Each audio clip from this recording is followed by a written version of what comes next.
ગુસ્સી ટોકના આરોપી મનીષ કુકરી ગેંગના સભ્યના ગેરકાયદેસર બાંધકામ પર દાદાનું બુલડોઝર ફરી વળ્યું હતું, જ્યારે પોલીસે કડક કાર્યવાહી કરતા અસામાજિક તત્વોમાં ફફડાટ ફેલાઈ ગયો હતો. સુરતના ગુસ્સી ટોકના આરોપીના ગેરકાયદેસર બાંધકામ પર દાદાનું બુલડોઝર ફરી વળ્યું હતું. મનીષ કુકરી ગેંગના મિતેશ ગાબાણીના ગેરકાયદેસર બાંધકામનું ડિમોલિશન કરવામાં આવ્યું હતું. સરતાણા પોલીસ સ્ટેશનમાં મિતેશ ગાબાણી સામે ગુસ્સી ટોક હેઠળ ગુનો નોંધાયો છે. સુરતની સરતાણા પોલીસે એસએમસી ટીમ સાથે રાખી આ ડિમોલિશન કર્યું હતું.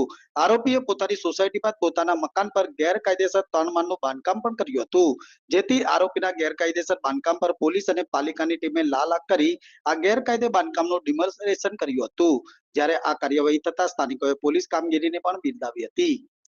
मेहरबान डीजीपी साहब की आगवानी में जो भी गुजरात राज्य में जो असामाजिक तत्वों ने गैर कायदेसर सरकारी जमीन के ऊपर बांधकाम किया है, उसके खिलाफ एक खास झुंबेश चलाई है।